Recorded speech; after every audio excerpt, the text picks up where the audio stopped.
खा लेते और जैसे बांग्लादेश में हुआ वैसा भारत में भी होके रहता। ये आप सबको उसके तार जुड़े हुए, आप सबको जानकारी दूं। घटनाक्रम क्या चला, जैसे भारत के लोग कहते हैं, यहाँ जो मोहब्बत की दुकान वाले कहते हैं संविधान खतरे में है। मुझे कोई बता सकता है क्या भारत में संविधान क्यों खतरे में है? कहा गया यहाँ बेरोजगारी है। कहाँ बेरोजगारी है भाई? यहाँ महंगाई है। कहाँ महंगाई है भाई? यहाँ विकास के नाम पर कुछ भी नहीं है। कहाँ विकास नहीं हो रहा है? भारत का प्रधानमंत्री तानाशाह है। कहाँ तानाशाह है? यानी इन बातों का विचार करना पड़ेगा। जो अपने आप को संविधान की किताब हाथ में लेकर के हिंदुस्तान में घूमते हैं, मेरा उनसे प्रश्न है, आप लोगों ने 70 वर्षों तक राज्य किया और संविधान में 125 बार संशोधन किया। मोदी जी ने उसी संविधान की पूजा करते हुए एक बार भी उसमें अमेंडमेंट नहीं किया 10 वर्षों में। तो संविधान के रक्षक कौन हुए? मोहब्बत की दुकान वाले कहते साहब संविधान खतरे में। क्यों भाई? 15 अगस्त और 26 जनवरी को तिरंगा नहीं लगता है क्या? चुनावी प्रक्रिया खत्म हो गई क्या? जो यहाँ की जो व्यवस्था है वो खत्म हो गई क्या? संविधान खतरे में है? संविधान खतरे में नहीं है साहब। बेरोजगारी है तो इसका मतलब तो ये होगा आपकी जो सरकार थी तब तो सबको रोजगार मिला हुआ था। बेरोजगारी तो जो ज्यादा पैदा करेगा तो ज्यादा बेरोजगारी दिखेगी और जो कम पैदा कर रहा है उसको कम बेरोजगारी दिखती है। समस्या तुम्हारी है, हमारी नहीं है। तुमने बांग्लादेशी घुसपैठियों को भी यहाँ ला करके रखा है, आपका वोट बैंक बने इसलिए और मोदी जी के खिलाफ सारा षड्यंत्र करने के लिए। लेकिन विषय ये है कि वहां से और यहाँ के तार जुड़े हुए, और वो तार है, मैं आपको कहता हूँ, वहां विद्यार्थियों को आगे करके एक आंदोलन खड़ा किया गया।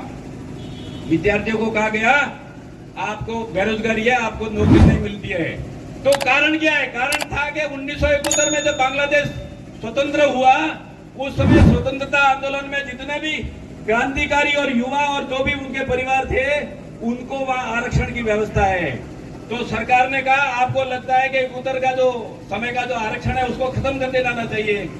सरकार ने उनकी बात मान लिया तो आंदोलनकारियों की, लेकिन उनको लगा कि हमको तो करना कुछ और था और सरकार ने तो बात मान ली। और उसके बाद वापस चुनाव हुए और चुनाव में शेख हसीना वापस प्रधानमंत्री बनी। लेकिन फिर बार सुसुबाहट शुरू हो गई क्योंकि उनके पेट में दूसरी बातें थी। और उसके बाद वापस विद्यार्थियों को आंदोलित किया गया और विद्यार्थियों में उसमें हिंदू भी थे, यानी वहां जो अल्पसंख्यक है वो भी थे और वहां के बहुसंख्यक भी थे। लेकिन अंतर में दूसरी बात ही, उन्होंने कहा हम आपका तख्ता पलट करेंगे। सेना के जाकर के मिला और सेना के जो प्रमुख थे उन्होंने कहा शेख हसीना जी आप देश छोड़ करके भाग जाइए। 45 मिनट का आपके पास में समय है और 45 मिनट में हेलीकॉप्टर उपलब्ध कराया सेना ने और वो देश छोड़ करके अपने कपड़े पहने हुए कपड़े से भाग गई। इस धरती पर 56 देश मुसलमानों के हैं। 10 देशों को उन्होंने फोन किया मैं आपके देश में आ सकती हूँ, मैं भी मुस्लिम महिला हूँ। सबने मना किया नहीं आ सकते। भारत के प्रधानमंत्री जी को फोन किया, उन्होंने कहा आ जाओ, अतिथि देवो भव। यदि आप शरणागत है तो शरणागत की रक्षा करना हमारा धर्म है, यहाँ आने दिया। आप ध्यान करना, 56 देश वाले जो अपने आप को बहादुर मानते हैं उन्होंने आने नहीं दिया एक महिला को।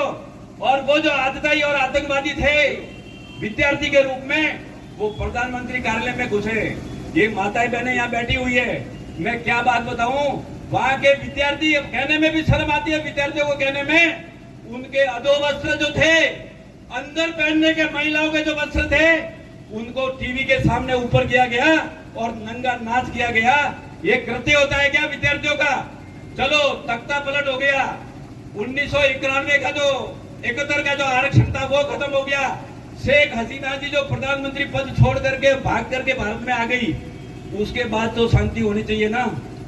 लेकिन उसके बाद में भी शांति नहीं हुई।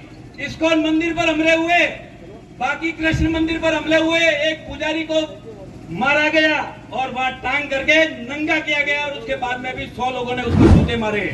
महिलाओं के साथ में बर्बरता का अत्याचार हुआ, बलात्कार हुआ और एक पंक्ति में बैठा करके और सामूहिक धर्मांतरण किया गया।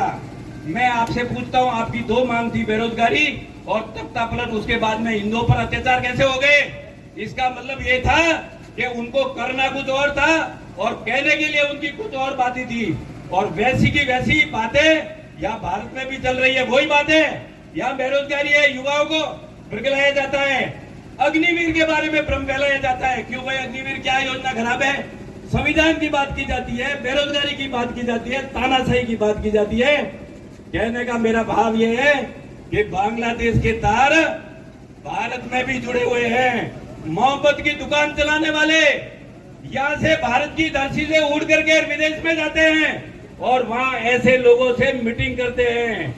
बांग्लादेश का जो मुख्य सलाहकार बना है प्रमुख, वो भी उनका दोस्त है। तो मुझे कहने की आवश्यकता ये है कि आप सबको भारत में ये जुड़ी हुई जो बातें हैं उन सबको समझने की आवश्यकता है। हिंदू समाज की विशेषता है जातियां, लेकिन हम जातियां सब मिलकर के और हमारा एक अभिमान बनता है, उस अभिमान को कायम रखना। अभी लोकसभा चुनावों में उसको बहुत तार किया गया, एक जाति को दूसरे जाति से लड़ाया गया। लोकसभा की सारी जितनी भी सीटें थी उन सबको कहा गया एक हरा दो, क्या फर्क पड़ेगा? दूसरी जगह जाकर के एक हरा दो, क्या फर्क पड़ेगा? यहाँ कहा गया चौधरी क्या मांगता है, पास के लोकसभा में जाकर के कहा गया या जाट क्या मांगता है, जोधपुर जाके कहा गया या राजपूत क्या मांगता है, और बीकानेर जाकर के कहा गया या मेघवाल क्या मांगता है। यानी सभी अपने मनों में ये सद्भाव का जो कार्य था, जो मिलजुल करके रहते थे, और फिर अभी कह रहे हैं साहब हम तो जातीय गणना करेंगे। करो, कोई चिंता वाली बात नहीं, जातीय गणना तो वैसे ही हो रही है ना, लेकिन कह रहे हैं कि हम जातीय गणना करके रहेंगे। करिए ना, मना कौन करता है, लेकिन जाति गणना करने के बाद में एक दूसरी जाति को लड़ाने का तुम्हारा जो कृत्य है, हम किसी भी रूप से आपके मंसूबे को फलित नहीं होने देंगे। इसलिए बांग्लादेश में जो घटित घटना हो रही है उसके विरोध में तो है ही है ये क्या